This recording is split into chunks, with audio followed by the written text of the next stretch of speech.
O artigo 139, inciso 4 do CPC, estabelece o seguinte: o juiz dirigirá o processo conforme as disposições desse Código, incumbindo-lhe determinar todas as medidas indutivas, coercitivas, mandamentais ou subrogatórias necessárias para assegurar o cumprimento de ordem judicial, inclusive nas ações que tenham por objeto prestação pecuniária. Veja, pois, que para garantir o cumprimento de uma ordem de pagamento, o magistrado pode determinar todas as medidas indutivas e coercitivas que se mostrarem necessárias. Mas para conseguir ter êxito em seus pedidos de aplicação dessas medidas coercitivas, você precisa observar dois elementos fundamentais. O primeiro elemento e mais importante de todos é o tempo.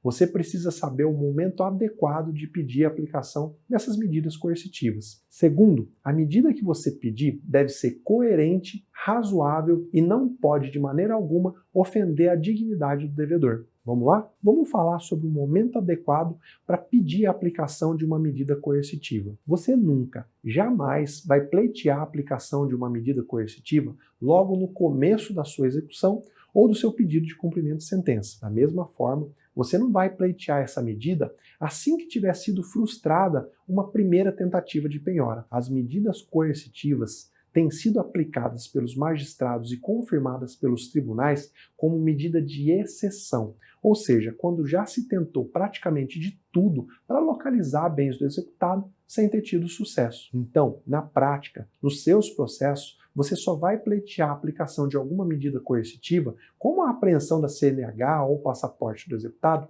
depois de ter tentado várias medidas de penhora sem sucesso. Você precisa deixar claro e evidente para o juiz que você já tentou inúmeras alternativas e que não há outro caminho, senão começar a induzir, a coagir o pagamento da dívida. Guarda uma coisa para você: nenhum magistrado gosta de deferir medidas excepcionais que fujam dos padrões que eles estão acostumados, a não ser que não haja outra alternativa. Quanto à medida coercitiva em si, como eu já disse, ela deve ser coerente, razoável e não ofender a dignidade do devedor. Se o devedor do seu processo trabalha como motorista de táxi, por exemplo, não é razoável que você peça a apreensão da CNH dele. Mas se o seu executado é pessoa que possui conta bancária no exterior, que com a penhora você não consegue atingir, é coerente e razoável que você peça o bloqueio do passaporte desse devedor. Certamente, ficando impedido de viajar e de ter acesso ao seu dinheiro em outro país, o devedor vai se sentir coagido a dar quitação ao débito. Se a medida que você pleitear fugir da razoabilidade, parecer desproporcional ou que de alguma forma ofender a dignidade do devedor, muito provavelmente ela vai ser indeferida. Você não pode pedir, por exemplo, que o devedor seja impedido de encontrar uma determinada pessoa ou de jantar em um determinado restaurante enquanto não quitar a dívida.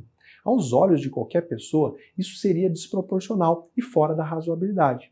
Da mesma forma, se você pedir que o magistrado obrigue o devedor a usar uma camiseta escrita "sou devedor" enquanto não pagar a dívida, certamente que o seu pedido vai ser indeferido por ofensa à dignidade da pessoa humana. É bom que você saiba que o Superior Tribunal de Justiça já teve a oportunidade de analisar algumas vezes a aplicação dessas medidas coercitivas, previstas lá no artigo 139 do CPC. E o que ficou evidente de todas as decisões é que esse tipo de medida deve ser aplicada levando em conta os parâmetros que eu acabei de mencionar a você, assim como a situação de cada caso concreto.